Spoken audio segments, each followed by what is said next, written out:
16, 16, 16. One friend of mine said that in Facebook that he is curious how I'm gonna show 16 with fingers, and it's possible, it's possible. And can you see that I'm recycling the same face mask now third time with Finnish flag. So it's been very well used. And it could be used for, well, I don't know. This might be the last time. But with the Finnish flag, it has to be something special today. Isn't it so? Yes. Because I got also another Facebook comment to one of my videos from a good friend of mine. And it inspired me to talk something about meditation.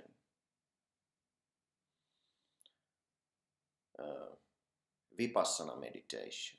It's a method that was introduced. Actually, it's an ancient meditation method, this Vipassana method. But Osho, that was my first real master, introduced this Vipassana meditation according to his description. And it's not very much different from the original one, but let's get to the point. So Vipassana meditation is all about becoming aware of the bodily function. Breath is the main function that you become aware of, but also becoming aware of consciousness and the bodily functions, and using that becoming awareness as a gateway to your real self. Because the challenge is for many people when they start to think about meditation and stuff like that. Because the paradigm where one lives with its views about world is very strong. Like, you can't even get any distance from your worldview because it's so solid. Everything feels so real. The world is like this. And I'm telling you this because I know I have been like that myself as well. That the paradigm of the world seems very solid and real. And it's very, very difficult, almost impossible to think that there's something beyond the perception and the thoughts that are and feelings that are attached to this paradigm. Because actually they make up the paradigm. You may not even know, but the thought stream, ongoing thought stream that goes through your whole day, makes up your whole world, the whole way that you see the world around you. And there is solid feeling that how I'm perceiving the world is objective and realistic. And I can see these objects around the world as they are. And it's really solid feeling and sense. It's like this. If I know something, I know something. If I believe something, I believe something. It is like that. And mostly it's like I know better than the other people.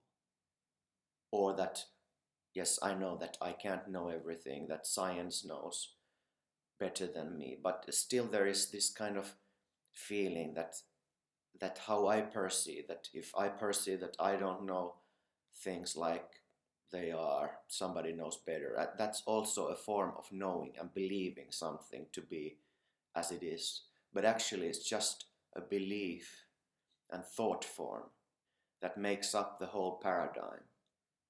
And it's like a bubble, even though it feels like you can see other people's bubbles, but you are not living in a bubble, or that you can actually see your own bubble, but that actually seeing your own bubble is like a big bubble that you don't even recognize yourself that you are in it.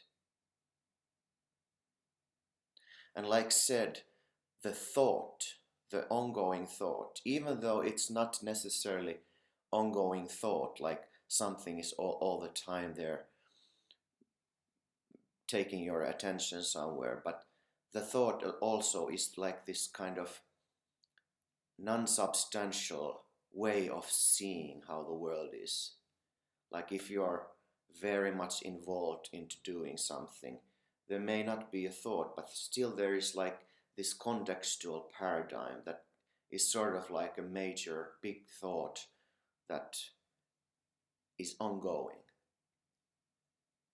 But mostly for many people, for most people, I would say the thought process is like ongoing thing. Like it takes you to another situation, and from that thought form to another, like all the time pondering about something and figuring out something until you go to bed and go to sleep, and then lights out. But during the normal daytime, it's ongoing thought process. How should I do this? How should I do that? And things are like this, and now a little bit entertainment and stuff like that.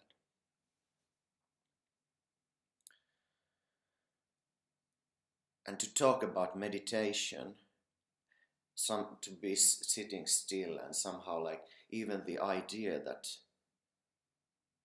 I'm not my thoughts, it feels impossible to somehow, it feels like a fantasy, like I have to believe something, I have to believe that I'm not my thoughts. And I can't believe something like that. And that's like it feels like those are the only options, that I have to believe something, that I'm not my thoughts. And that's why meditation may bring some like fears, that I may start believe something. And this just shows and proves how weak actually we are. We are afraid of our own system, that it might take us to some wrong place or wrong direction. But we are not aware of that, because we think we are in control and we can sort of protect ourselves from bad habits and bad influences by not getting involved. But actually we don't see it, but we are slaves to this thought paradigm that takes us to different places. But at some point there may come interest in meditation, and okay, there may be some truth to it, but it's just impossible for me, because I can't just sit and be without doing anything, because the thoughts just keep going, and actually they just go more crazy when I try to sit and meditate and be quiet.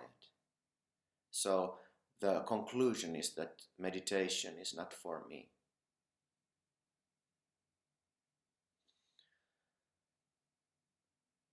And also I have to say, before we go into the actual thing, is that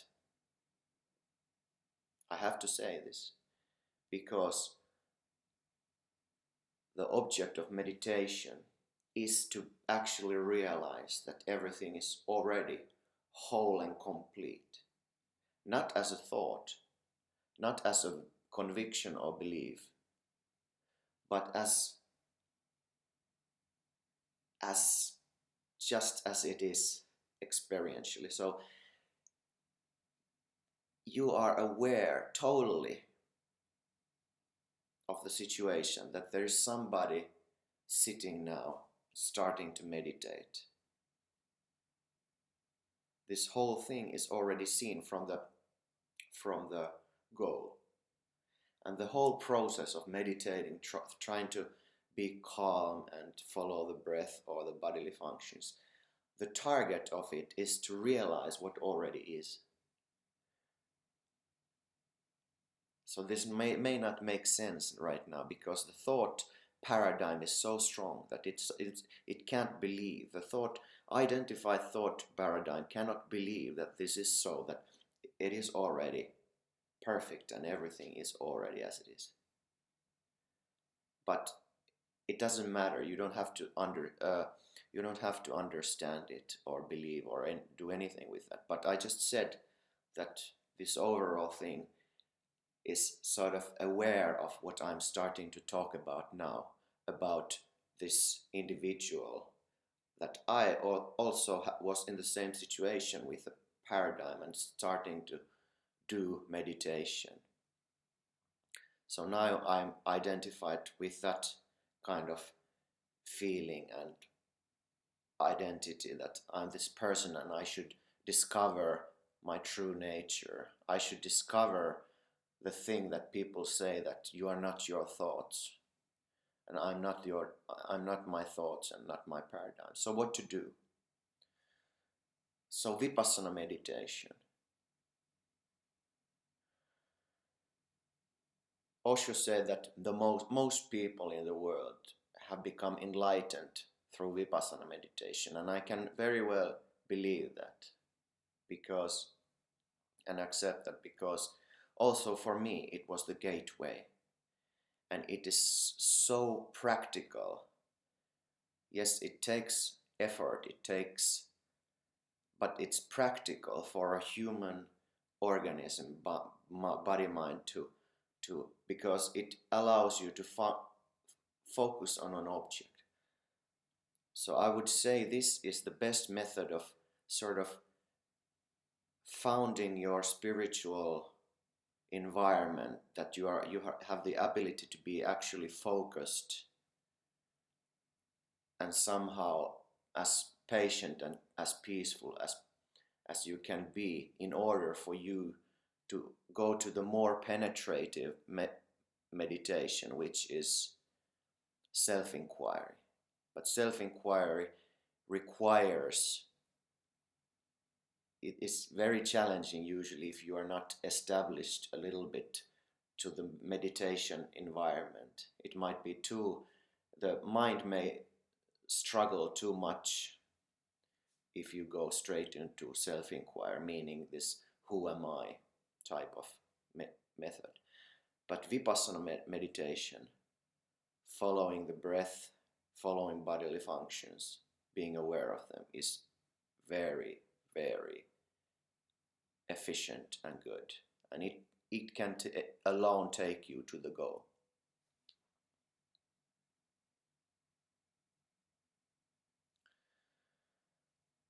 So, what is it about?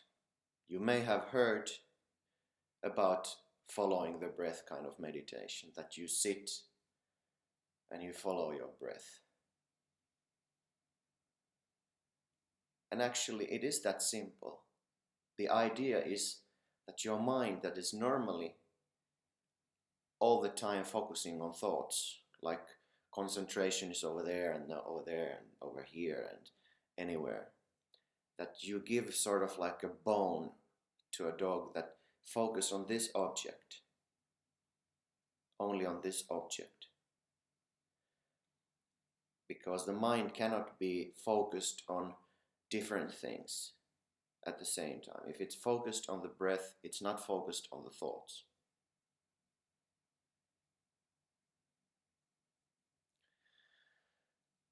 So you breathe, because that's your basic function as a human body form.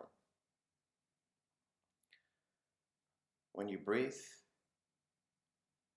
you become aware of your breath.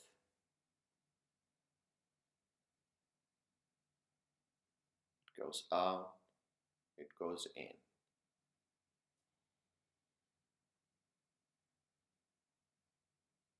It might be easy for 1 or 2 seconds, and then your thoughts start to come, and concentration. I can't do this, I can't, this kind of thoughts may come. But the thing is that you come back. It's not a bad thing that these things happen, but then you just bring back your focus to the breath, to the simple thing of breath. How it just being aware how it feels. You can watch your belly, being aware of your belly when it goes up and down according to your breath, or your nose strings. You can feel the air going out and in. Or there can be this kind of inner sense of the breath in and out. And yes, the thoughts may come again. I can't do this many seconds. The thoughts come in again, and I have been lost into thoughts even 1 or 2 minutes. But then when you just remember again that you are meditating, you bring back the focus and the awareness to the breath. And it may be very much this kind of thought activity but actually it's a very good sign, because when you meditate like this and you start following the breath, you become more aware also about your thoughts. That's why they inflammate, they fire up, and they start to be even more active. And all of a sudden there comes this moment that no, some very important work issue came up, and this idea, and I have to do it now. I don't have time for this 15 minutes, 30 minutes meditation. And yes, of course you have an option to go and stop the meditation and do that, but also you have the opportunity to see that, okay, this kind of thing came up right now, but I'm gonna let it go. I come back to the breath, because usually the beginning is kind of the hardest part, to actually get into the flow. Because the thing is, like when you start some kind of new habit, like you stop smoking or something, these kind of feelings that now I want that smoke, and if you go fasting and you want to eat in the first day, it's the same thing with meditation.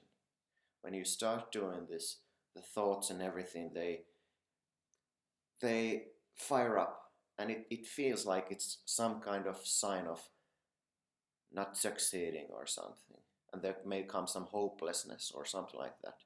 But actually it's a good thing. You are becoming aware, and that's why they come up, and you are more aware. But they have always been there, even when you think that you are solidly now living your life in a comfortable way. They are there. They're actually this kind of, there is this underlying controlling mechanism that sucks out your power with your thoughts taking you there and there. It sucks your power. You are not even aware of it. You think it's rather comfortable. I'm rather comfortable with my mind. But you don't realize that how much they take into the circles, that you are not even aware of the same patterns and circles, that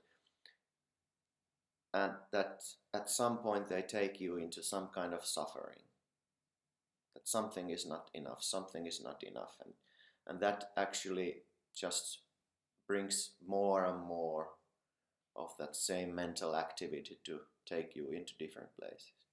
So you come back to the breath. You don't have to breathe, you just become aware. I mean, you don't have to do anything with your breath, you just breathe normally. And you are aware of it. You can have your eyes closed or open. Maybe it may be easier if you have your eyes closed in the beginning, but it's not such a big deal.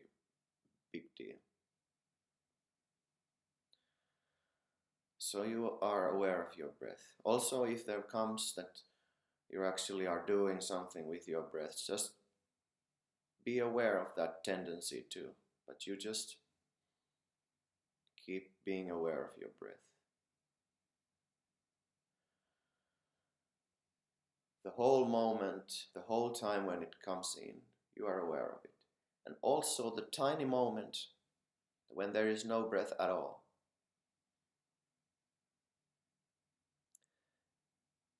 Also be very alert and aware of that, because that's actually the divine moment. When you're actively breathing out or in, it's like a thought being active. And now we are actually trying to discover that there are pauses between thoughts. When one thought begins and ends, there's a pause, then comes another thought. But usually we are not aware of this pause. We are just following through the thoughts and the paradigm. But actually, what's the objective of this meditation? One of the big objectives is to become aware of the pause between thoughts. Breath, you are aware when the breathing stops for a short while and starts going down again. And when it stops,